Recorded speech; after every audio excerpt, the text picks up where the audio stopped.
हाय दोस्तों, मैं अंकित सिंह स्वागत करता हूं हमारे YouTube चैनल आचार क्लासेस फॉर यू में।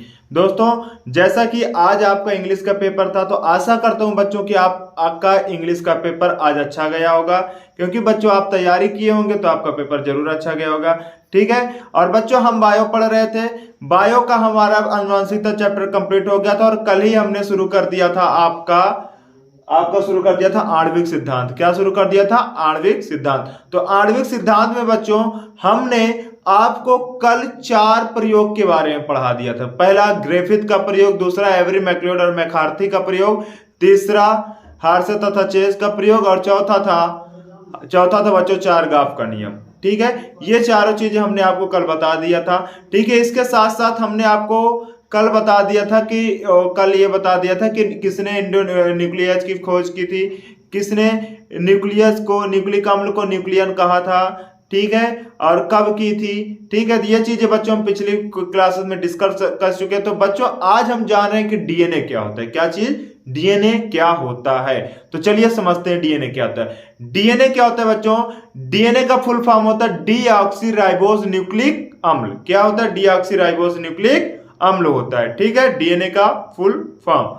ठीक है, उसके बाद बच्चों डीएनए 3 चीजों से मिलकर बनता है। 3 चीजों से मिलकर बनता है। जबकि अगर हम ऐसे समझ सकते हैं कि डीएनए होता क्या है, तो देखिए इसको समझिए।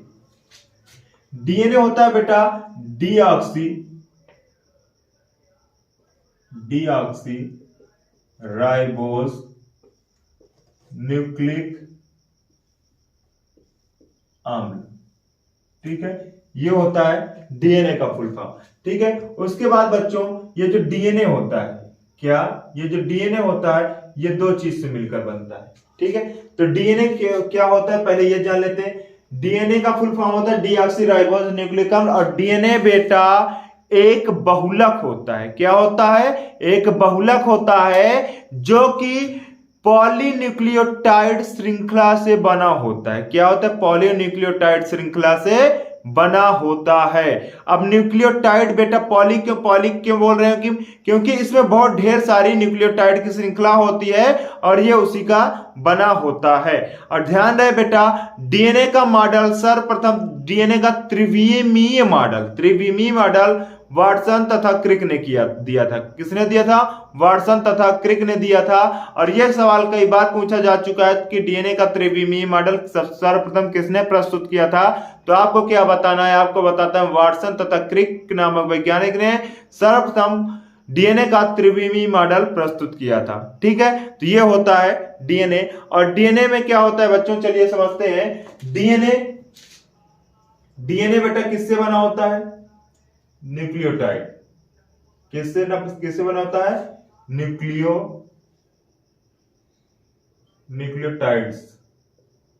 ठीक है, न्यूक्लियोटाइड्स से बना होता है। क्या बना होता है बेटा?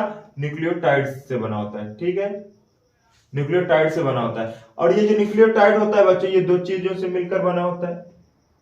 ये बना होता है न्यूक्लियोसाइड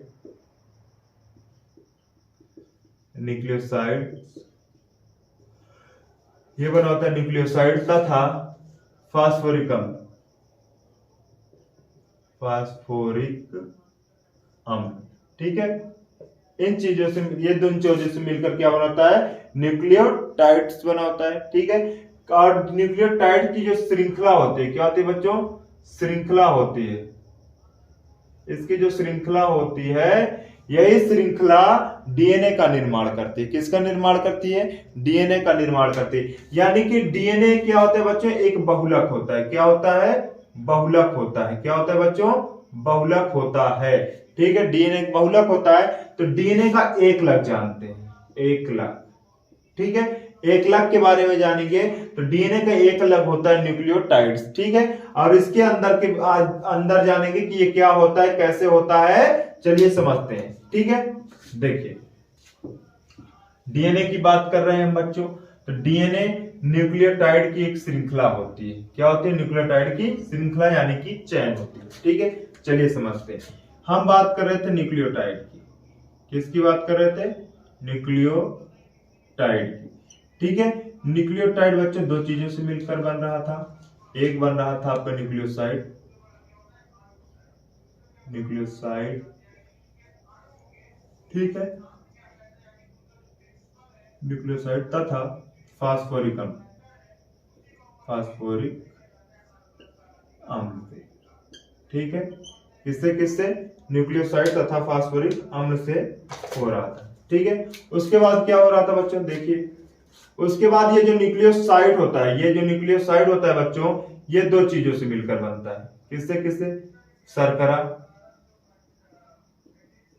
शर्करा तथा क्षार, शर्करा तथा क्षार मिलकर बच्चों न्यूक्लियोसाइड का निर्माण करते हैं। साइड साइड साइड यानी कि छोटा स्थान, एक किनारा, जो एक किनारा होता है डीएनए का, उसका निर्माण होता है शर्करा तथा क्षार से मिलकर, और फिर उसको क्या बोलेंगे, न्यूक्लियोसाइड बोलेंगे। और न्यूक्लियोसाइड बेटा जब फास्फोरिक अम्ल के साथ जुड़ जाता है तो उसे हम क्या बोलेंगे, तब उसको हम न्यूक्लियोटाइड बोलेंगे। क्या बोलेंगे, न्यूक्लियोटाइड बोलेंगे। ये या बना है, ठीक है बच्चों, न्यूक्लियोटाइड बोलेंगे, ठीक है। अब चलिए बच्चों हम इसका स्ट्रक्चर समझते हैं थोड़ा सा, ठीक है। देखिए हाँ ये चल रहा है, चलिए देखते हैं। ये होता है, उसके बाद बच्चों अगर हम इसकी बात करें, शुगर की बात करें, शर्करा की बात करें, तो शर्करा का फार्मूला होता है, यहाँ पे पेंटोज शर्करा होता है। क्या होता है, पेंटोज शर्करा होता है, ठीक है, पेंटोज शर्करा होता है बच्चों। तो पेंटोज शर्करा की बात की जाए तो इसका फार्मूला होता है C5H10O5, ये इसका फार्मूला होता है। अब इसका स्ट्रक्चर की बात की जाए बच्चों तो इसका स्ट्रक्चर ऐसे बनता है, ध्यान से समझिएगा। और बच्चों आप इसके स्ट्रक्चर का एक बार प्रैक्टिस जरूर कर लीजिएगा, और हो सके तो स्क्रीनशॉट जरूर लीजिएगा। यहाँ पे भी सी है, ठीक है, और यहाँ पे भी सी है, ठीक है, यहाँ पे भी सी है, यहाँ पे भी सी, ठीक है, ये ऐसे हो गया। उसके बाद बच्चों ये पहला कार्बन, दूसरा कार्बन, तीसरा कार्बन, चौथा कार्बन, और ये जो पांचवा कार्बन होता है, पांचवा कार्बन यहाँ पाया जाता है, ठीक है, पांचवा कार्बन बच्चों यहाँ पाया जाता है। ये पहले कार्बन पे होता क्या है, यहाँ पे OH होता है, यहाँ पे H होता है, यहाँ पे H होता है, यहाँ पे OH होता है, फिर बच्चों यहाँ पे भी OH होता है, ठीक है, यहाँ पे H होता है, ठीक है, यहाँ पे H होता है, यहाँ पे CH2OH होता है, ठीक है। अब ध्यान से समझिएगा, हमने ये जो फार्मूला लिखा है यहाँ पे, ठीक है, इस फार्मूले में 5 ऑक्सीजन है, ठीक है, 1 ऑक्सीजन, 2 ऑक्सीजन, 3 ऑक्सीजन, 4 ऑक्सीजन, और ये 5 ऑक्सीजन। कितने ऑक्सीजन हो गए, 5 ऑक्सीजन हो गए। हाइड्रोजन 10 है, 1 2 3 4 5 6 7 8 9 10, ये क्योंकि यहाँ H2 लिखा है यानी कि डबल H यहाँ पे, ठीक है, ये हो गया 10, ये हो गए।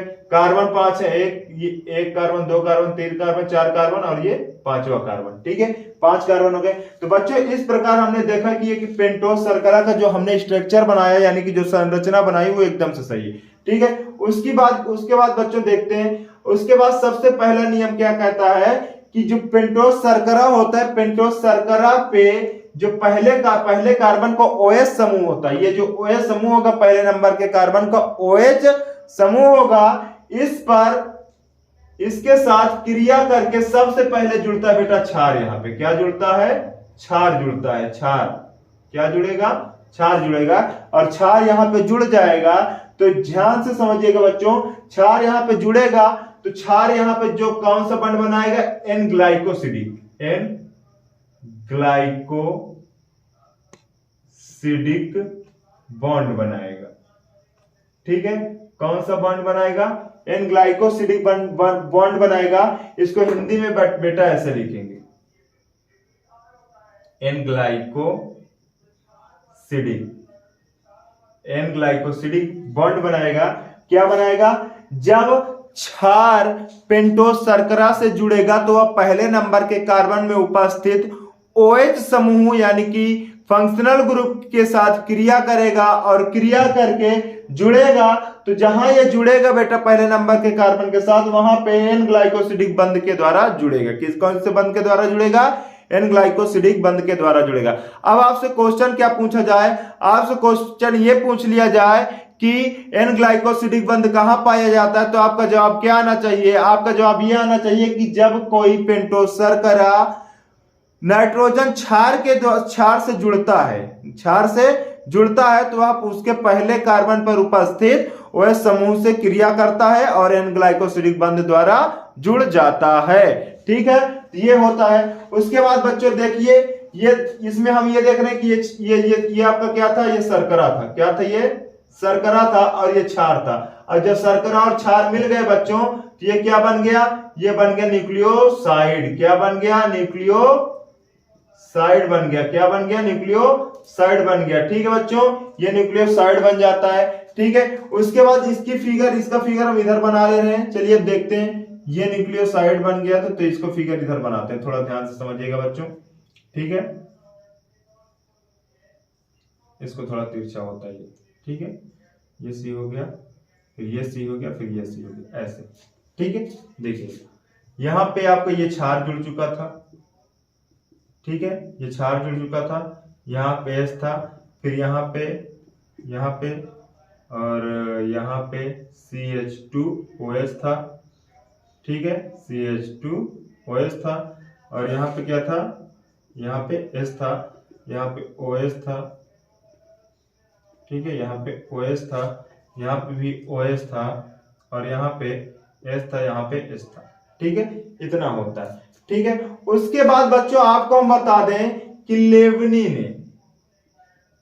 लेवनी नामक वैज्ञानिक ने 1910 में क्या देखा कि ये जो हमारा ये पेंटोस शर्करा होता है, पेंटोस शर्करा। ठीक है, इन्होंने ये देखा कि ये जो पेंटोस शर्करा होता है, इस शर्करा में के दूसरे नंबर का जो कार्बन होता है उसमें ऑक्सीजन नहीं पाया जाता। क्या नहीं पाया जाता? उसके साथ ऑक्सीजन का बॉन्ड नहीं पाया जाता और ऑक्सीजन के बॉन्ड नहीं पाए जाने के कारण इसको डीऑक्सीराइबोज कहते हैं। क्या कहते हैं? डीऑक्सीराइबोज कहते हैं। डीऑक्सीराइबोज कहते हैं। ठीक है बच्चों, याद रहेगा क्या कहेंगे? डीऑक्सीराइबोज कहेंगे।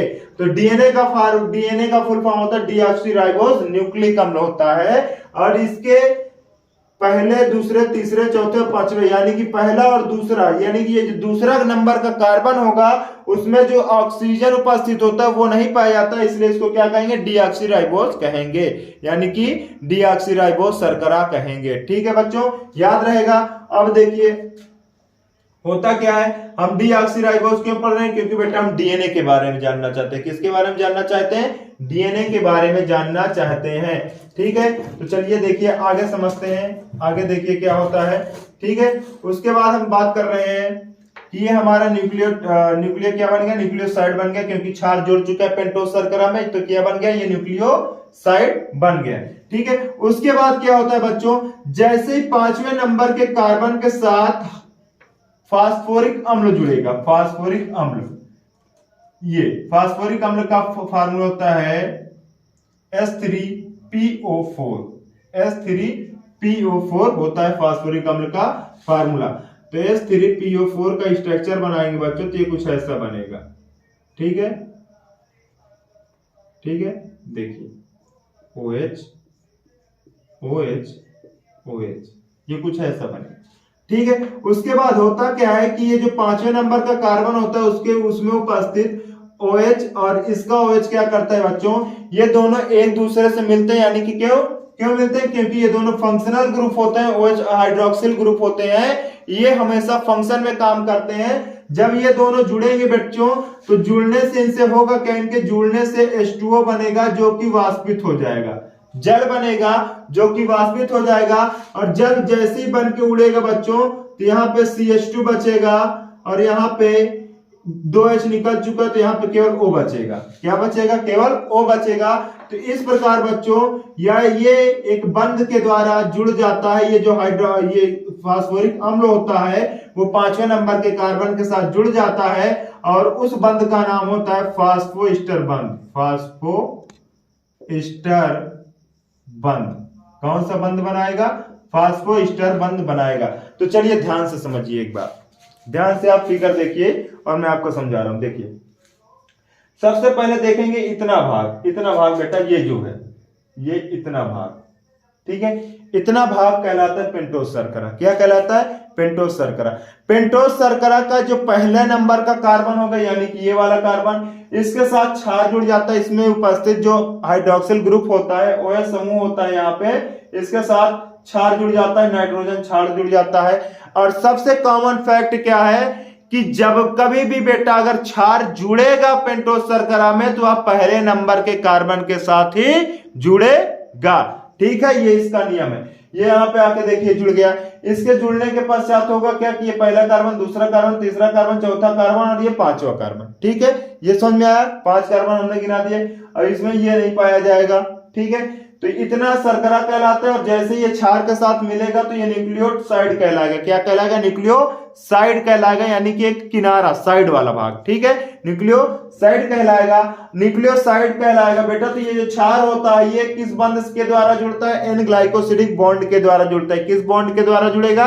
एन ग्लाइकोसिडिक बॉन्ड के द्वारा जुड़ेगा। किससे जुड़ेगा? शर्करा के साथ। नाइट्रोजन क्षार एन ग्लाइकोसिडिक बंध के द्वारा जुड़ेगा शर्करा के साथ। किसके साथ जुड़ रहा है? शर्करा के साथ, यानी शुगर के साथ जुड़ रहा है बच्चों। किसके साथ जुड़ रहा है? शुगर के साथ जुड़ रहा है एन ग्लाइकोसिडिक बॉन्ड के द्वारा।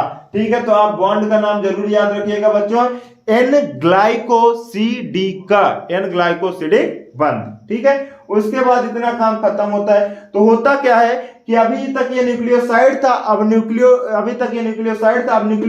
बनने के लिए इसमें फास्फोरिक अम्ल जुड़ना आवश्यक है। और फास्फोरिक अम्ल का क्या काम होता है बच्चों? फास्फोरिक अम्ल 5वें नंबर के कार्बन पर उपस्थित OH समूह की सहायता से क्रिया करता है और जुड़ जाता है। और जुड़ने पे होता क्या बच्चों कि दोनों का जो OH समूह होता है, यानी फास्फोरिक अम्ल में उपस्थित OH समूह और इसमें OH समूह, जो दोनों मिलकर OH समूह मिलते हैं तो उस वहां पे जल बनता है। और जल क्या हो जाता है? वाष्पित हो जाता है। और वह जल के वाष्पित होने के बाद फास्फोरिक अम्ल शर्करा से जुड़ जाएगा और जुड़कर कौन सा बंध बनाएगा? फास्फोईस्टर बंध बनाएगा। क्या बनाएगा बच्चों? फास्फोईस्टर बंध बनाएगा। ठीक है, तो डीएनए के बारे में हमने 2-3 चीजें जान ली है। जैसे डीएनए एक द्विकुंडली संरचना है। क्या है? द्विकुंडली संरचना है। ध्यान से समझिएगा, द्विकुंडली संरचना है, द्विकुंडली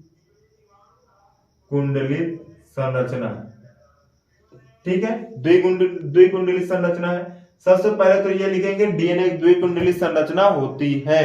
ठीक है, उसके बाद डीएनए का जो त्रिविमीय मॉडल प्रस्तुत किया था सर्वप्रथम वाटसन तथा क्रिक ने किया था। ठीक है, डीएनए में क्या होता है बच्चों? डीएनए एक द्विकुंडली संरचना होती है। उसके बाद देखिए, उसके बाद डीएनए के दूसरे नंबर का, डीएनए में जो उपस्थित पेंटोज शर्करा होता है, या फिर हम सीधे लिख सकते हैं डीएनए में एक ऑक्सीजन की कमी होती है। क्या होती है? एक ऑक्सीजन की कमी होती है। या फिर हम ऐसे लिखेंगे कि डीएनए में उपस्थित पेंटोज शर्करा के 5वें नंबर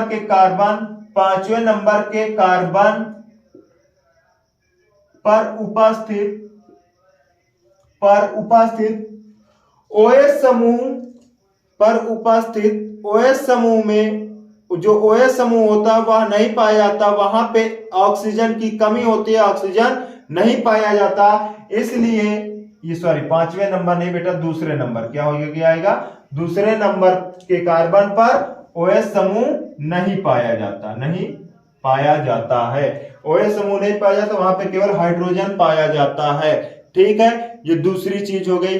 अब दूसरी चीज ये हो गई। उसके बाद बेटा डीएनए जो होता है, डीएनए लगभग सभी जीवों का, लगभग पृथ्वी पर उपस्थित सभी जीवों का अनुवांशिक पदार्थ होता है। और डीएनए किसमें पाया जाता है? केंद्रक में पाया जाता है। ठीक है, डीएनए सभी जीवों का अनुवांशिक पदार्थ होता है और यह केंद्रक में पाया जाता है। और डीएनए, ध्यान से सुनिए, डीएनए केवल कुछ वायरस, विषाणु प्रजातियों में ही नहीं पाया जाता, यानी कुछ विषाणु प्रजातियों का अनुवांशिक पदार्थ डीएनए नहीं होता है। ठीक है, चलिए समझते हैं। डीएनए के बारे में इतना जान लिया है। उसके बाद बेटा हम आपको बता रहे हैं डीएनए के प्रकार। क्या बता दे रहे हैं? डीएनए के प्रकार, जो कई बार क्वेश्चन पूछा गया है। ये आप नोट करना चाहते हो तो नोट कर ले, बाकी मैं इसको आपको फिर से बताने जा रहा हूं। चलिए समझिए बच्चों, डीएनए के प्रकार। क्या? डीएनए के प्रकार। देखिए, डीएनए के प्रकार, डीएनए के प्रकार की बात कर रहे हैं हम लोग, ठीक है। किसकी बात कर रहे हैं बच्चों? डीएनए के प्रकार की बात कर रहे हैं, ठीक है। तो डीएनए के बेटा 5 प्रकार होते हैं। पहला प्रकार एडीएनए, ठीक है, एडीएनए। दूसरा प्रकार होता है बीडीएनए, ठीक है। तीसरा प्रकार होता है सीडीएनए, सीडीएनए। चौथा प्रकार होता है डीडीएनए, डीएनए, ठीक है। और पांचवा प्रकार होता है बेटा जेडडीएनए, ठीक। और सबसे ज्यादा पूछा जाने वाला होता है बेटा जेडडीएनए। क्या होता है? सबसे ज्यादा पूछा जाने वाला होता है जेडडीएनए। अब ध्यान से समझिए, आपको केवल इसका एक कॉमन फैक्ट याद करना है जो सब में अलग अलग होता है। जेडडीएनए में 18 क्षार युग्म पाए जाते हैं। क्या पाए जाते हैं? 18 क्षार युग्म पाए जाते हैं। और यह सबसे बड़ा डीएनए होता है, ठीक है, सबसे बड़ा डीएनए होता है। उसके बाद इसमें 18 पाया जाएगा बच्चों। उसके बाद डायरेक्ट हम यहां पे आते हैं एडीएनए में। एडीएनए में 11 क्षार युग्म पाए जाएंगे, ठीक है, 11 क्षार युग्म पाए जाएंगे। बीडीएनए में 10 क्षार युग्म पाए जाएंगे, ठीक है। सीडीएनए में 9 क्षार युग्म पाए जाएंगे, ठीक है। सीडीएनए में 9 क्षार युग्म पाए जाएंगे और डीडीएनए में 8 क्षार युग्म पाए जाएंगे, ठीक है। तो आप कैसे याद करेंगे बेटा? आप पहले जेड वाले को याद करेंगे, ठीक है। जेड का 18 के बाद 11 10 9 8 ऐसे याद करेंगे तो बच्चों आपको याद हो जाएगा, ठीक है। आपको बस ऐसे ही ध्यान देना है कि किसमें कितने क्षार युग्म पाए जाते हैं, ठीक है। आपको बस इतना ही ध्यान देना। उसके बाद बेटा हम शुरू कर रहे थे, हम क्या बना रहे थे अब डीएनए।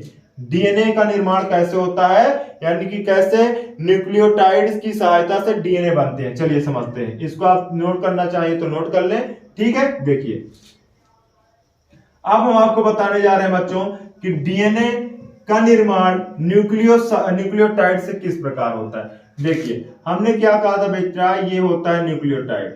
क्या होता है? ये होता है न्यूक्लियोटाइड, ठीक है। ये न्यूक्लियोटाइड होता है और ये यहाँ पे क्षार मिल गया, ठीक है। क्षार के बाद यहाँ पे क्या हो गया? यहाँ पे बच्चों ये फास्फोरिक अम्ल था, ठीक है, OH समूह, ये इसका OH समूह और ये डायरेक्ट जुड़ चुका है, ठीक है। उसके बाद क्या था? यहाँ पे पाया जाता था एन ग्लाइकोसिडिक बंध, एन ग्लाइकोसिडिक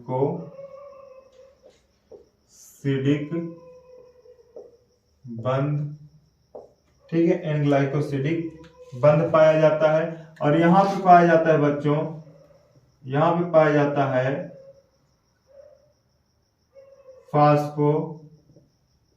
फास्फोएस्टर बंध, ठीक है। यहां पे पाया जाता है फास्फोएस्टर बंध पाया जाता है, ठीक है। उसके बाद देखते हैं बच्चों,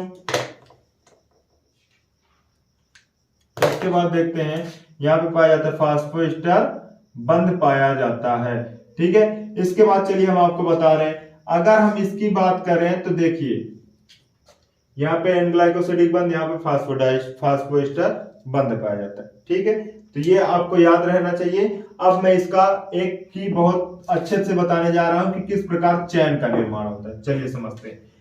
ये हो जाता है बच्चों न्यूक्लियोटाइड बना रहे हैं हम लोग। क्या बना रहे हैं? न्यूक्लियोटाइड बना रहे हैं, ठीक है। देखिए ये हो जाएगा शर्करा, और शर्करा में बच्चों हमने यहाँ पे जोड़ दिया क्षार। क्या जोड़ दिया है? क्षार जोड़ दिया। क्षार जोड़ने के बाद देखिए इसमें H लिखना है, इसमें OH नहीं पाया जाएगा, यहाँ भी H पाया जाएगा, यहाँ भी H पाया जाएगा, यहाँ भी H पाया जाएगा, यहाँ पे OH पाया जाएगा, यहाँ पे H पाया जाएगा, यहाँ पे CH2OH पाया जाता है। तो हम क्या करेंगे, यहाँ पे CH2 इधर लिख देंगे और OH इधर लिख देंगे, ठीक है। इस OH के साथ इसका OH जुड़ेगा इस P का, और इसके साथ ये रहेगा, इसके साथ ये OH रहेगा, इसके साथ ये OH रहेगा, ठीक है। और ये OH मिलकर बच्चों यहाँ पे क्या बना देंगे? H2O बनाएंगे, और H2O पलायन कर जाएगा यानी वाष्पित हो जाएगा, और यहाँ पे एक बॉन्ड जुड़ जाएगा जिसे हम लोग क्या कह रहे थे? फास्फोएस्टर बंध। क्या बना रहे थे? फास्फोएस्टर बंध बना रहे थे, ठीक है। कौन सा बंध पाया जाएगा? फास्फोएस्टर, और यहाँ पे पाया जाता है एन ग्लाइकोसिडिक बॉन्ड। ठीक है, एन ग्लाइकोसिडिक बॉन्ड पाया जाएगा। ठीक है, उसके बाद देखिए बच्चों, उसके बाद फिर नीचे एक न्यूक्लियोटाइड की श्रृंखला बनाते हैं, न्यूक्लियोटाइड बनाते हैं हम लोग। ठीक है, देखिए ये देखिए। ठीक है, ये बन गया हमारा दूसरा न्यूक्लियोटाइड बन रहा है। ठीक है, देखिए होता क्या है, यहाँ फिर H पाया जाता है, यहाँ पे फिर H पाया जाता है, और यहाँ ये क्षार यहाँ पे भी जुड़ा था। ठीक है, यहाँ पे भी H पाया जाएगा। ठीक है, ये H था, ये OH था, और यहाँ पे बच्चों ये 5वें नंबर का कार्बन CH2 था, और इधर OH पाया गया था। ठीक है, और यहाँ पे H पाया गया था। ठीक है, ये था। अब देखिए होता क्या है बच्चों, इसका ये देखिए, ये पहले नंबर का कार्बन यहाँ पाया जाएगा, दूसरे नंबर का कार्बन यहाँ पाया जाएगा, तीसरा ये, चौथा ये, और ये 5वां कार्बन था। सेम कंडीशन, पहले नंबर का कार्बन यहाँ पाया जाएगा, दूसरे नंबर का कार्बन यहाँ पाया जाएगा, तीसरे नंबर का कार्बन यहाँ पाया जाएगा। देखिए यहाँ पे लगे लिखे ना नंबर 1 2 3 4, और यहाँ पे ये 5वें नंबर का कार्बन था। ठीक है, ये 5वें नंबर का कार्बन। तो ध्यान से देखिए, पहले वाले न्यूक्लियोटाइड के तीसरे नंबर के कार्बन में उपस्थित OH समूह और दूसरे वाले न्यूक्लियोटाइड के 5वें कार्बन पे उपस्थित OH समूह के मध्य क्या होगा, फास्फोएस्टर वो बनेगा बच्चों, फास्फोरिक अम्ल पाया जाएगा। क्या पाया जाएगा, फास्फोरिक अम्ल जुड़ेगा। ये देखिए ऐसे जुड़ेगा, इसको थोड़ा अच्छे से बनाना पड़ेगा ताकि आपको समझ में आ जाए। ठीक है, ये देखिए, और यहाँ पे OH था, और यहाँ पे भी OH था। ठीक है, ये देखिए इस P का डबल O, ये डबल बॉन्ड O से जुड़ गया, और उसके बाद यहाँ पे फिर OH है, एक OH हो गया, 2 OH हो गया, 3 OH हो गया। ठीक है, तो हम ये देख रहे हैं बच्चों, क्या देख रहे हैं कि इस बार फास्फोरिक अम्ल जो था वो पहले वाले न्यूक्लियोटाइड के साथ भी जुड़ा और दूसरे वाले न्यूक्लियोटाइड के साथ जुड़ा। यानी कि अगर हम बात करें तो इस बार बच्चों यहां पे 2 बॉन्ड बना लिया इसने। क्या बना लिया, 2 बॉन्ड बना लिया। ठीक है, एक ये बॉन्ड और एक ये बॉन्ड। तो इस बार इसको कहेंगे फास्फोडाइएस्टर बंध कहेंगे। क्या कहेंगे, फास्फोडाई, ये ई है, एस्टर बंद कहेंगे। क्या कहेंगे, फास्फोडाइएस्टर बंद कहेंगे। ध्यान रहे कि पहले वाले न्यूक्लियो यानी कि ऊपर वाले न्यूक्लियोटाइड के तीसरे नंबर के कार्बन के साथ और नीचे वाले न्यूक्लियोटाइड के 5वें नंबर के कार्बन के साथ फास्फोरिक अम्ल का OH समूह क्रिया करेगा और क्रिया करके फास्फोडाइएस्टर बंध बनाएगा। क्या बनाएगा, फास्फोडाइएस्टर बंध बनाएगा। तो इस प्रकार देखिए बच्चों, ये पीढ़ी ये जो सीरीज होती है यानी कि ये श्रृंखला होती है, लगातार बनती रहती है। क्या होती है, श्रृंखला लगातार बनती रहती है। ठीक है, अब आपको हम एक चीज बताने जा रहे हैं, ये जो क्षार होता है बच्चों, ये अगले क्षार से जुड़ा रहता है। अगर हम यहाँ पे बच्चों एडेनिन मान लें तो यहाँ पे थाइमीन पाया जाएगा। क्या पाया जाएगा, थाइमीन पाया जाएगा।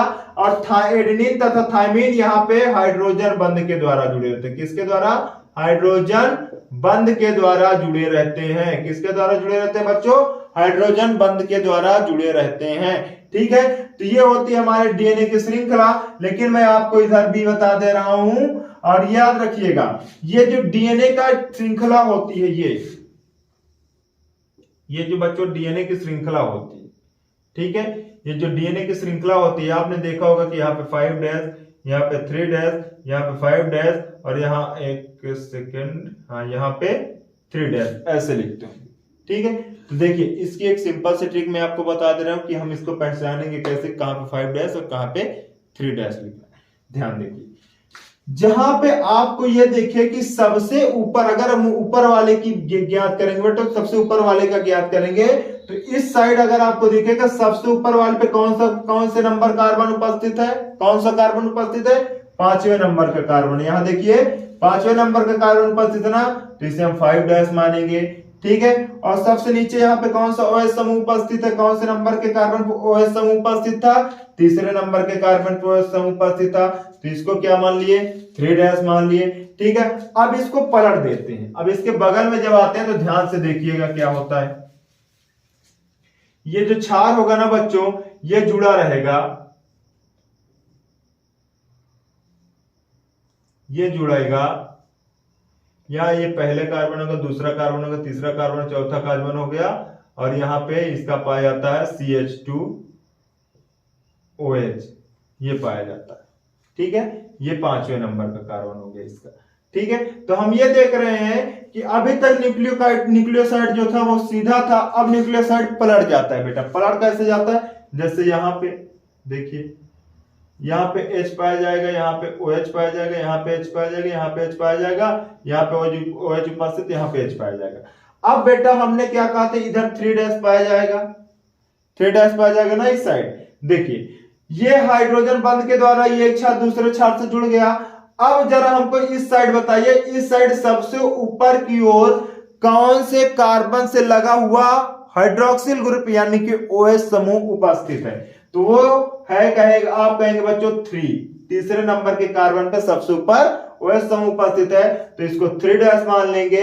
और अब नीचे की बात की जाए बच्चों, तो सबसे नीचे जो 5वें नंबर का कार्बन होगा उसके साथ OH समूह पाया जाएगा, तो इसलिए इसको क्या मान लिए, 5' मान लिए। ठीक है, चलिए इसको मिटाते हैं और फिर से इसके आगे की चेन बनाते हैं। देखिए उसके बाद बच्चों ये वाला क्षार था, इस वाले क्षार को अगर हम मान लें ग्वानोसिन, क्या मान लें, ग्वानोसिन माने, ग्वानिन माने, क्या माने, ग्वानिन माने, तो ग्वानिन बच्चों हमेशा साइटोसिन से जुड़ता है। किससे जुड़ेगा, साइटोसिन से जुड़ेगा।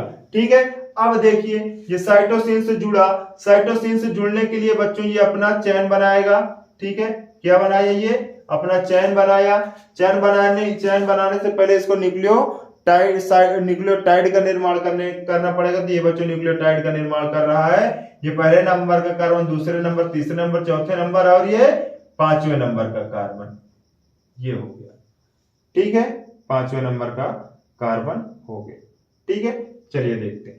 यहाँ पे ये तीसरे नंबर के कार्बन पे OH समूह पाया जाएगा, यहाँ पे H पाया जाएगा, यहाँ पे H पाएगा, यहाँ पे H और यहाँ पे H, और यहाँ पे बच्चों क्या था, यहाँ पे भी H पाया जाएगा। ठीक है, ये चीज था। तो आप ये देख रहे हैं कि यहाँ पे ये 5वें नंबर के कार्बन पे OH समूह उपस्थित है, यहाँ पे तीसरे नंबर के कार्बन पे OH समूह उपस्थित है, और इन दोनों को मिलकर श्रृंखला का निर्माण करना है। किसका निर्माण करना है, श्रृंखला का। तो यहाँ पे बच्चों बीच में फास्फोरिक अम्ल आ जाएगा, और फास्फोरिक अम्ल जो होगा उसमें उपस्थित जो OH समूह होगा बच्चों, वह क्या करेगा, वह इन दोनों में उपस्थित यहाँ पे और यहाँ पे उपस्थित डबल OH को हटा देगा और उसको H2O में बनाकर वाष्पित करा देगा, और इस प्रकार यहाँ पे क्या बन जाएगा, एक बॉन्ड बन जाएगा। क्या बन जाएगा, एक बॉन्ड बन जाएगा।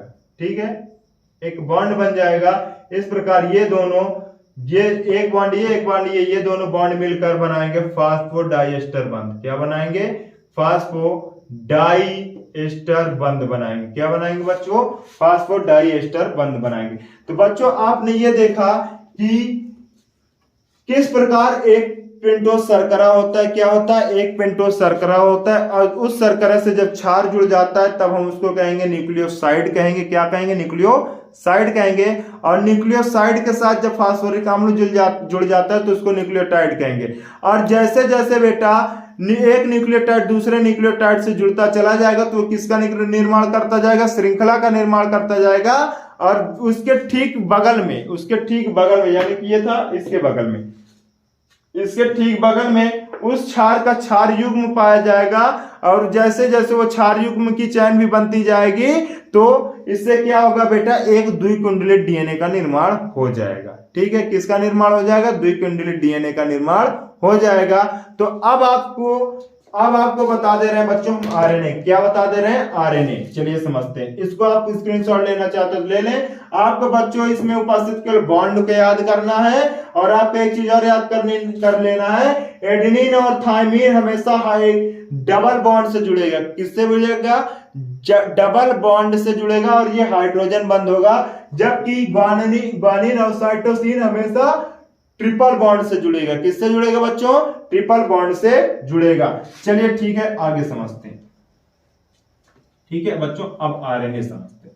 ठीक है, क्या समझते हैं, RNA। ठीक है, उसके बाद बच्चों हम आपको DNA और RNA में अंतर बता देंगे। क्यों, क्योंकि DNA RNA का अंतर कई बार पूछा जा चुका है। ठीक है, कई बार DNA और RNA का अंतर पूछा जा चुका है। चलिए समझते हैं। ठीक है, देखिए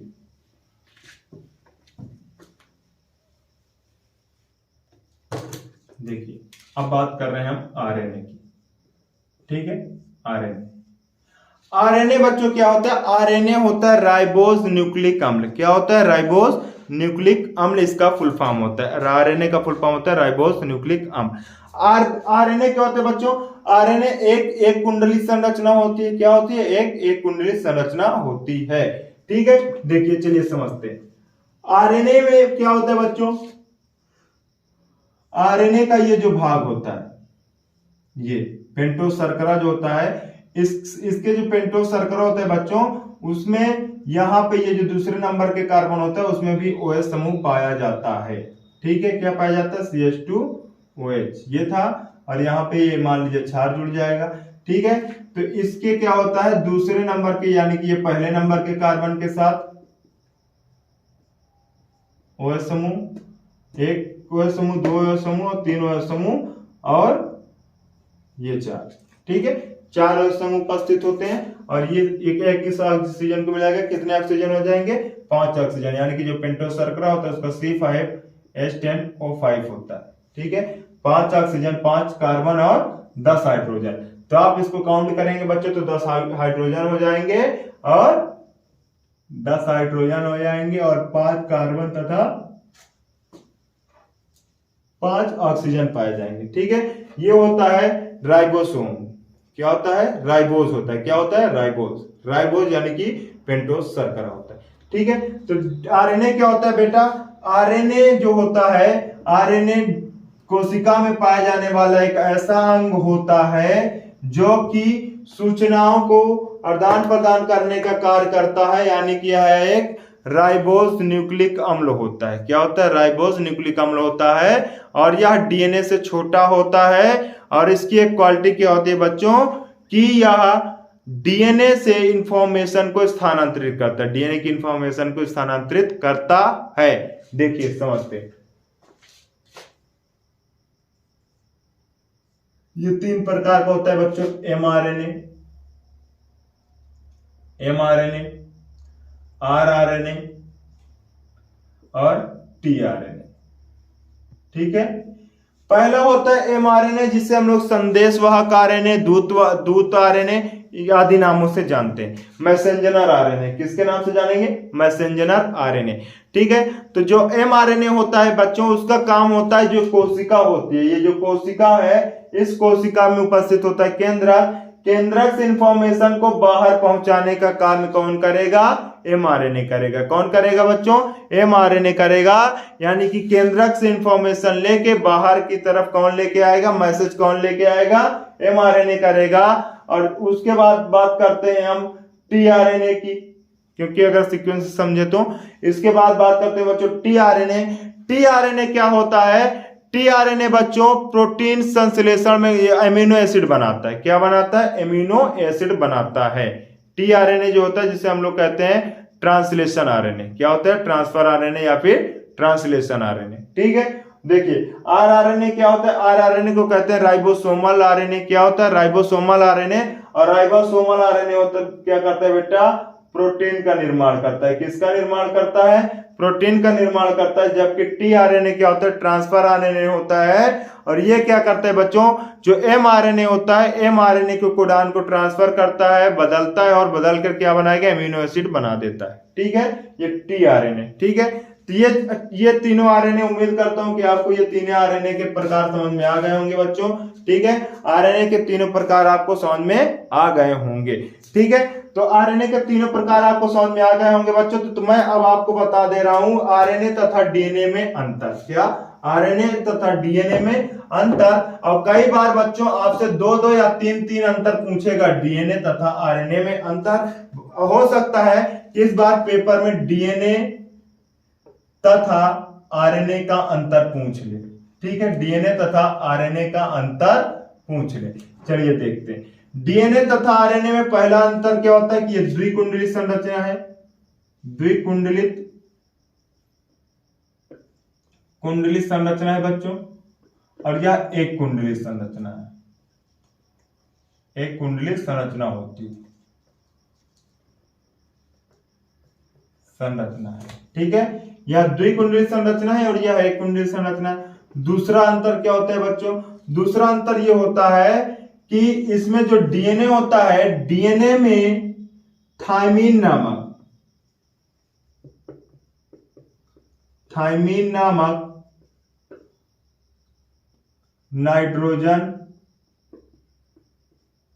नाइट्रोजन क्षार पाया जाता है। जबकि आरएनए में क्या होता है बच्चों, यूरेसिल। जबकि आरएनए में क्या होता है, यूरेसिल नामक क्षार पाया जाता है। ठीक है, तीसरा अंतर क्या होगा? तीसरा अंतर क्या होगा कि जो डीएनए होता है बच्चों, डीएनए के जो न्यूक्लियोसाइड होता है, क्या होता है, न्यूक्लियोसाइड के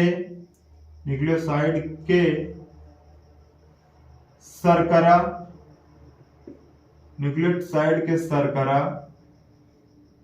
न्यूक्लियोटाइड के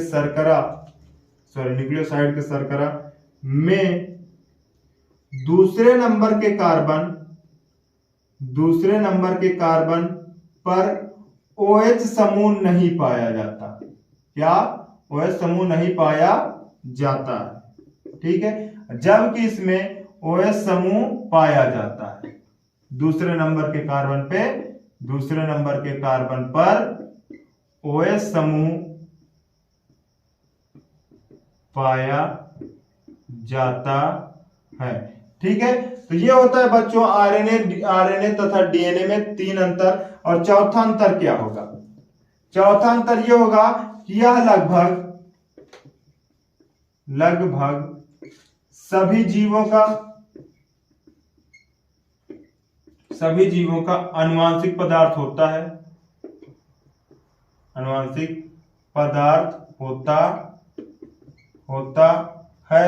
और यह लगभग सभी जीवों का आनुवांशिक पदार्थ होता है। जबकि इसकी बात करें बच्चों, ठीक है, आरएनए की बात करें तो आरएनए क्या होता है, आरएनए केवल कुछ वायरस जाति का आनुवांशिक पदार्थ होता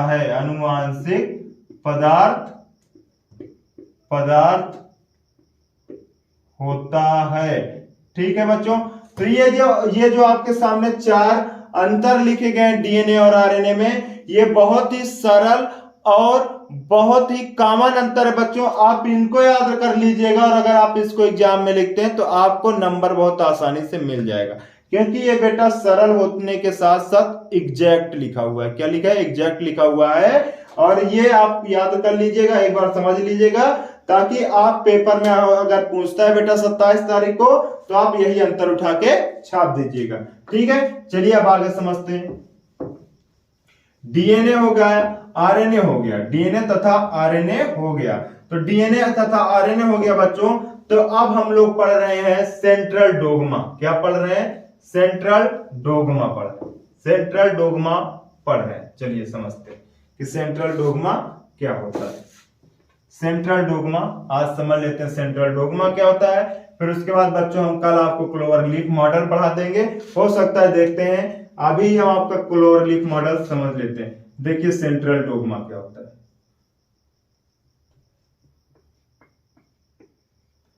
सेंट्रल डोग्मा, ठीक है, सेंट्रल डोग्मा, ठीक है। सेंट्रल डोग्मा क्या होता है समझते हैं। सेंट्रल डोग्मा यानी कि केंद्रक में होने वाली क्रिया क्या होती है? केंद्रक में होने वाली क्रिया क्या होती है? चलिए देखते हैं। सेंट्रल डोग्मा को अगर हम बात करें बेटा, तो डीएनए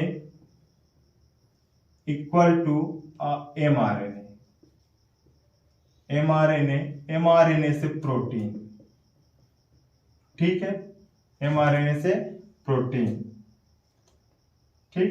ये देखिए, तो डीएनए से डीएनए बनने की क्रिया जो होती है बच्चों, इस क्रिया को कहते हैं प्रतिलिपिकरण, प्रतिलिपिकरण कहते हैं, ठीक है। और डीएनए से एमआरएनए बनने की क्रिया कहलाती है अनुलेखन। क्या कहलाती है बच्चों? अनुलेखन कहलाती है। और mRNA से प्रोटीन बनने की क्रिया कहलाती है अनुवादन। अनुवादन कहलाती है। क्या कहलाती है? अनुवादन कहलाती है। ठीक है, तो सेंट्रल डोग्मा में इतनी क्रियाएं होती हैं: प्रतिलिपिकरण, अनुलेखन तथा अनुवादन। ठीक है, इतनी क्रियाएं होती हैं सेंट्रल डोग्मा के अंतर्गत। तो अगर आपसे पूछा जाए कि सेंट्रल डोग्मा क्या होता है, तो आप सीधा सीधा लिखेंगे डीएनए से डीएनए बनने की क्रिया तथा डीएनए से एमआरएनए बनने की क्रिया, एमआरएनए से एमिनो एसिड, एमआरएनए से एमिनो एसिड और एमिनो एसिड से प्रोटीन बनने की जो प्रोसेस होता है, जो क्रियाएं होती हैं, उसका जो सामूहिक रूप होता है वही कहलाता है सेंट्रल डोग्मा। क्या कहलाता है? सेंट्रल डोग्मा कहलाता है। ठीक है बच्चों, तो याद रहेगा सेंट्रल डोग्मा। ये बच्चों 2 नंबर की हेडिंग है, 2 नंबर का क्वेश्चन है, पूछा जा सकता है कि सेंट्रल डोग्मा क्या होता है, समझाइए। तो आपको बस यही लिखना है कि डीएनए से डीएनए तथा डीएनए से एमआरएनए व एमआरएनए से प्रोटीन बनने का जो प्रोसेस है, जो क्रियाएं होती हैं, उनका सामूहिक रूप क्या कहलाता है? सेंट्रल डोग्मा कहलाता है। तो चलिए बच्चों, हम आपको बता रहे हैं कि प्रतिलिपिकरण कैसे होता है। क्या होता है? प्रतिलिपिकरण कैसे होता है। तो प्रतिलिपिकरण क्या है? हेडिंग डाल लीजिए जरा सा, प्रतिलिपिकरण। ठीक है, प्रतिलिपिकरण क्या होता है बच्चों? प्रतिलिपिकरण डीएनए से डीएनए बनने की क्रिया प्रतिलिपिकरण कहलाती है। क्या कहलाती है? डीएनए से डीएनए बनने की क्रिया प्रतिलिपिकरण कहलाती है। ठीक है बच्चों, याद रहेगा। तो चलिए अब डीएनए से डीएनए बनाते हैं। क्या बनाते हैं? डीएनए से डीएनए बनाते हैं। चलिए देखिए, हमारे पास ये एक डीएनए था। ठीक है, ये एक डीएनए था। ठीक है बच्चों, हमारे पास बच्चों ये एक डीएनए था। 1 2 3 4 5 6 7 8 9 10। ठीक है, जिसमें कितने बेस पेयर हैं? 10 बेस पेयर हैं। ठीक है, कितने? 10 बीपी हैं। ठीक है, 10 बेस पेयर हैं। ठीक है, बेस पेयर की संख्या 10 है। ठीक है, तो जो हम पढ़ रहे हैं बच्चों, जो हम प्रतिलिपिकरण या फिर प्रतिकृत्यन की बात कर रहे हैं, यानी कि प्रतिलिपिकरण की बात कर रहे हैं बच्चों, तो प्रतिलिपिकरण के लिए 4 एंजाइम उत्तरदायी होते हैं।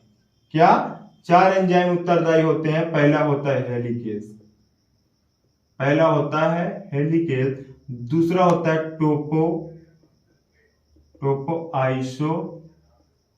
आइसोमरेज। ठीक है, टोपो आइसोमरेज। तीसरा होता है बेटा प्राइमेज। क्या होता है? प्राइमेज। ठीक है, और चौथा होता है लाइगेज। क्या होता है? चौथा होता है लाइगेज। ये 4 एंजाइम होते हैं बेटा। तो इसके बारे में थोड़ा सा समझ लेते हैं कि कौन से एंजाइम का कार्य क्या होता है। हेलिकेज नामक जो एंजाइम होता है बेटा, ये क्या करता है? ये डीएनए की जो क्षार युग्मक होते हैं, ये जो क्षार युग्म होते हैं, इसके बॉन्ड को तोड़ेगा, यानी कि क्षार युग्मकों को अलग करेगा। क्षार युग्मकों को अलग करेगा। ठीक है, क्षार युग्मकों को अलग करेगा। और जैसे जैसे बेटा ये क्षार युग्मक अलग होंगे, तो डीएनए की जो दोनों कुंडलियां होंगी, यानी कि 2 अलग अलग कुंडलियां होंगी, उसमें क्या करेगा? ये तनाव उत्पन्न करेगा। कौन? टोपो आइसोमरेज। ठीक है, उसके बाद बच्चों प्राइमेज जाकर क्या लाएगा? इसमें प्राइमेज लाएगा नए क्षार को। प्राइमेज जाके जुड़ेगा और नए क्षार को बनाएगा। और लाइगेज क्या करता है बेटा? लाइगेज डीएनए खंडों को जोड़ता है। ठीक है, ओकाजाकी जिसको कहते हैं, ओकाजाकी जिसे कहते हैं, ओकाजाकी खंड को जोड़ता है। कौन? Ligase enzyme. ठीक है, तो ये एंजाइम 4 प्रकार के एंजाइम प्रतिलिपिकरण में भाग लेते हैं। पहला आता है हेलिकेज, जो कि क्षार युग्मकों को अलग कर देता है, यानी कि तोड़ देता है। दूसरा होता है टोपो आइसोमरेज, जो कि क्षार युग्मकों को पुनः जुड़ने नहीं देता, यानी कि तनाव उत्पन्न करके रखता है। प्राइमेज क्या होता है? नए क्षार युग्मक लाके जोड़ता है। और लाइगेज क्या होता है? डीएनए खंड को एक दूसरे से जोड़ता है, यानी कि जो डीएनए में होकर जाके खंड होंगे उसको एक दूसरे से जोड़ेगा। तो चलिए बच्चों, अब हम इसको डीएनए का, इस जो डीएनए यहाँ पे बनाते हैं उसका प्रतिलिपिकरण करते हैं। देखिए हमारे पास ये डीएनए था, क्या था ये? डीएनए था बच्चों। पूरा पहले सीधा डीएनए बना लेते हैं ताकि आपको पता तो चले कि डीएनए है ये। ठीक है, देखिए हमारे पास ये डीएनए था, 1 2 3 4 5 6 7 8 9 10 11 12 13 14 15। ठीक है, जिसमें कितने टोटल कितने बेटा? टोटल 15 बेस पेयर पाए जाएंगे। कितने पाए जाएंगे? 15 बेस पेयर पाएंगे, यानी कि क्षार युग्म 15 होंगे। क्षार युग्मों की संख्या कितनी होगी? 15 होगी। ठीक है, उसके बाद आगे देखते हैं। चलिए उसके बाद बेटा ये जो हम आपको क्षार बताए थे, यानी कि सॉरी ये जो एंजाइम बताए थे उसको याद रखिएगा, क्योंकि अब आगे इसके एंजाइमों का काम लगने वाला है। देखिए होता क्या है कि ये इस डीएनए में होता क्या कि जैसे इसमें प्रतिलिपिकरण की क्रिया आरंभ होती है बच्चों, इसकी संरचना जो होती है वो ऐसी हो जाती है। ठीक है, ऐसी हो जाती है, 1 2 3 4 5, 1 2 3 4 5। ठीक है, अब ऐसा क्यों होता है? क्योंकि ये जो हेलिकेज एंजाइम होता है, 1 2 3 4 5 6 7 8 9 10, ये जो हेलिकेज एंजाइम होता है ये जहां कहीं भी जाएगा, हेलिकेज एंजाइम जहां कहीं भी जाएगा वहां पर उपस्थित क्षार युग्मकों का बेस, जो क्षारों का युग्मक होगा, यानी कि जो क्षार होंगे एक दूसरे से हाइड्रोजन बंध के द्वारा जुड़े होंगे, उसको ये तोड़ता चला जाएगा। देखिए अभी यहां भी जाएगा तो ये भी ऐसे तोड़ता चला जाएगा, लेकिन अभी हम इसको नहीं तोड़ रहे हैं। ठीक है, अभी हम केवल यहां तक जो तोड़े थे। तो यहां तक तोड़ने के बाद होता क्या बच्चों? ये होता है 5 डैश, तो ये होता है 3 डैश, ये होता है 3 डैश, तो ये होता है 5 डैश।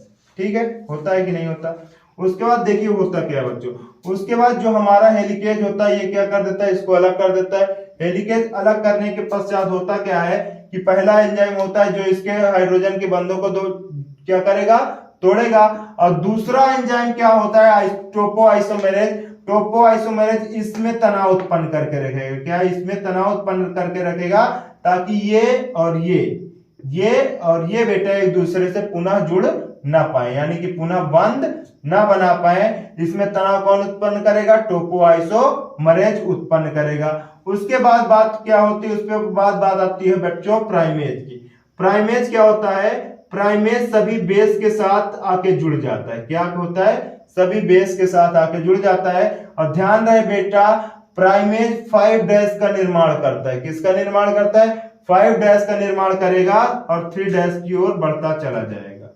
ठीक है, 3 डैश की ओर बढ़ता चला जाएगा। अब यहाँ पे बेटा ये 5 डैश यहां से है। ठीक है, तो यहां से तो ये प्राइमेज जो होगा वो जुड़ेगा नहीं, तो प्राइमेज इस बार कहां जुड़ रहा है? यहां से जुड़ रहा है। ठीक है, यहां से जुड़ रहा है और किसकी तरफ चलेगा? 5 डैश की ओर चला जाएगा। ठीक है, ये प्राइमेज जुड़ता हुआ चला गया। उसके बाद ये क्रिया हुई। थोड़ी देर बाद हुआ क्या बच्चों कि ये जो डीएनए था वह थोड़ा और बड़े भाग में एक दूसरे से अलग हो गया, यानी कि थोड़ा और बड़े भाग में इसका विखंडन हो गया, यानी कि हेलिकेज ने अपना काम कर दिया। ठीक है, हेलिकेज जो एंजाइम था उसने अपना काम कर दिया। 1 2 3 4 5 6 7 8 9 और ये 10। ठीक है, 1 2 3 4 5 6 7 8 9 10। ठीक है, ये भी 10 और ये भी 10। ठीक है, तो 5 में हेलिकेज जो था बच्चों हमारा प्राइमेज था वो लग चुका था। 5 में प्राइमेज लग चुका था। ये देखिए 5 में प्राइमेज लग चुका था। और यहाँ पे कौन सा था? यहाँ पे 3 डैश था, यहाँ पे 5 डैश हो गया था। 5 में प्राइमेज लग चुका तो इधर भी लगा 1 2 3 4 5। 5 में इधर भी बच्चों क्या कीजिए? प्राइमेज को लगा दीजिए। ये देखो प्राइमेज लग चुके। ठीक है, और प्राइमेज की क्या कंडीशन होती है कि वो हमेशा ये इधर का जो आपका पुराना वाला भाग होगा, पुराने वाले भाग के 3 डैश से शुरू होगा और उधर वाले भाग के 3 डैश की तरफ चलेगा, यानी कि पुराने वाले भाग से जुड़ेगा तो पहले प्राइमेज 5 डैश बनाएगा और 5 डैश से 3 डैश की तरफ चलेगा। ठीक है, ये प्राइमेज की कंडीशन होती है। ठीक है, फिर इसने क्या किया बच्चों? फिर से यहाँ पे आके प्राइमेज जुड़ा तो हुआ क्या कि ये दोनों बंध बनाते चले गए आगे। ये देखिए ये बंद बनाते चले गए। ठीक है, तो ये देखिए इस बार कितने हो गए, इस बार 5 और हो गए, यानी कि यहां से यहां तक जुड़े, तो यहाँ पे ये जो 3 डैश था ये ऊपर आ गया। ठीक है, यहाँ पे 5 डैश और यहाँ पे 3 डैश हो गया। लेकिन बेटा अभी तक क्या था कि ये जो ये थे ये यहाँ पे 5 डैश का निर्माण कर रहे हैं, यहाँ पे 3 डैश, क्योंकि यहाँ पे ये पहले से ही 5 डैश था। ठीक है, ये 3 डैश का निर्माण कर रहा है, ये 5 डैश पहले से था, ये 3 डैश का निर्माण किया, यहाँ पे ये 5 डैश करेगा। ठीक है, तो अब देखिए होता क्या है, यहां पे 5 डैश है, अभी हमने कहा कि 5 डैश से 3 डैश की ओर निर्माण करेगा प्राइमेज, प्राइमेज जुड़ेगा। ठीक है, तो इस बार क्या हुआ कि यहां से छोड़ करके अब प्राइमेज फिर से यहां शुरू हो गया।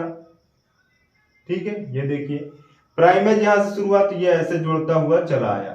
ठीक है, ऐसे जुड़ता हुआ चला आया। अब देखिए यहाँ पे ये 5 डैश बना लिया बच्चों, यहाँ पे ये 3 डैश बना लिया।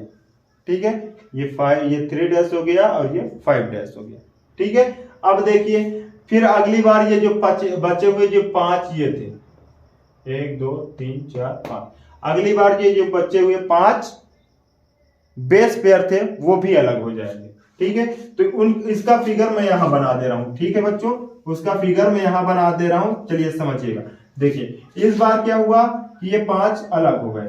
ठीक है, और यहाँ पे ये पूरा का पूरा डीएनए एक दूसरे से अलग हो गया। तो इस यहाँ पे अभी हम क्या पढ़ रहे थे, 1 2 3 4 5 6 7 8 9 10 11 12 13 14 15 1 2। ठीक है, देखिए इसमें क्या हो रहा था कि इसमें जो ये जो हेलिकेज था, ये जो प्राइमेज था वो लगातार नीचे से ऊपर की तरफ जुड़ता चला गया। तो इस प्रकार प्राइमेज क्या किया बेटा, प्राइमेज लगातार एक साथ जुड़ गया। प्राइमेज क्या किया, लगातार एक साथ जुड़ गया। और हमने देखा कि जैसे ही प्राइमेज एक लगातार जुड़ जाएगा, हमको क्या मिल जाएगा, एक डीएनए मिल जाएगा। क्या मिल जाएगा, एक नया डीएनए मिल जाएगा। ठीक है, एक नया डीएनए मिल जाएगा। तो ये हमारा एक नया डीएनए हो गया। जबकि इस खंड में 1 2 3 4 5 6 7 8 9 10 11 12 13 14 और ये 15 बेस पेयर थे, 15 क्षार थे बच्चों। क्या थे, 15 क्षार थे। अब इन 15 क्षार में हो क्या रहा था कि यहां से स्टार्ट होता था 2 3 4 5। ठीक है, 1, तो ये ऐसे जुड़ रहे थे। ठीक है, ऐसे जुड़ रहे थे। ठीक है, 1 2, तो इसको हम ऐसे ना जोड़कर बच्चों इसको हम डायरेक्ट ऐसे जोड़ दे रहे हैं, यानी कि ये 5 एक साथ आ जाएंगे। ठीक है, और ये नीचे के 5 ये जो होंगे 1 2 3 4 5। ठीक है, ये 5 एक साथ आ जाएंगे। ठीक है, उसके बाद हुआ क्या कि ये जो नीचे के 5 थे ये भी एक साथ आ गए। तो अब बेटा बताइए, यहाँ पे ये खाली स्पेस बच रहा है और ये खाली स्पेस बच रहा है। क्या, ये खाली स्पेस बच रहा है और ये खाली स्पेस बच रहा है। तो इस प्रकार से डीएनए का एक खंड ये हो गया, एक खंड ये हो गया और एक खंड ये हो गया। तो इस खंड को कहते हैं ओकाजाकी खंड। क्या कहते हैं बच्चों, ओकाजाकी खंड कहते हैं। क्या कहते हैं, ओकाजाकी खंड कहते हैं। ठीक है, इसे क्या कहेंगे बच्चों, ओकाजाकी खंड कहेंगे। तो बच्चों अभी तक हमने केवल 3 एंजाइम के बारे में पढ़ा था, हेलिकेज, टोपोआइसोमरेज तथा प्राइमेज। हेलिकेज, टोपोआइसोमरेज तथा प्राइमेज। प्राइमेज जाके जुड़ जाता है, जबकि हेलिकेज क्या कर रहा था, इसको पूरा अलग कर रहा था।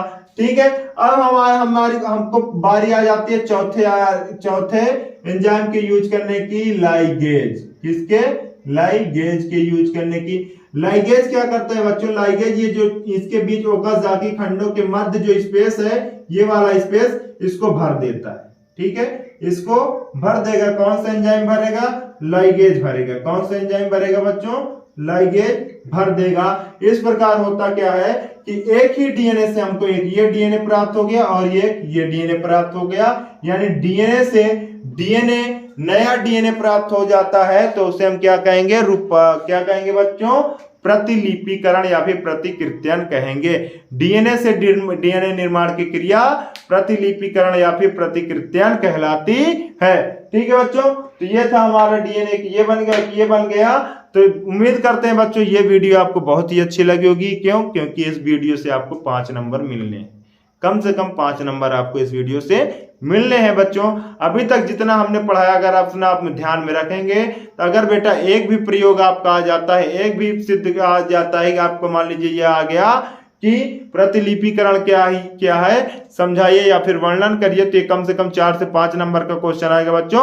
और 4 से 5 नंबर का क्वेश्चन में बस आपको ये चीज बनाना है और थोड़ा सा लिखना है। और मेरे हिसाब से बच्चों मैंने आपको अपना बेस्ट देने की कोशिश की। अगर बच्चों आपको वीडियो अच्छी लगी हो तो प्लीज वीडियो को लाइक जरूर करिएगा और चैनल को सब्सक्राइब करिए और अपने दोस्तों के साथ शेयर भी करिए बच्चों, ताकि आपके दोस्तों का नंबर भी अच्छा आ सके। चलिए बच्चों धन्यवाद। और दोस्तों मैं जाते जाते एक बात आपसे फिर कहूंगा, 27 तारीख को एग्जाम है, उससे पहले मैं आपको अपना नंबर दे चुका हूं, लेकिन मैं आज से फिर आपको यह अपना नंबर दे रहा हूं 9026069235। ये मेरा व्हाट्सएप नंबर है। अगर आपको किसी भी चैप्टर में कोई परेशानी है, किसी भी टॉपिक को लेकर कोई परेशानी है, तो मुझको इस नंबर पे व्हाट्सएप कर दीजिएगा या फिर हमारे वीडियो के कमेंट में लिख दीजिएगा बच्चों। मैं उसका एक शॉर्ट वीडियो बना के आपको अपलोड करा दूंगा, यानी कि अपने चैनल पे मुहैया कर पहुंचवा दूंगा बच्चों, अपलोड कर दूंगा और आप आराम से देखकर उस टॉपिक को समझ लेंगे। ठीक है बच्चों, चलिए नमस्कार।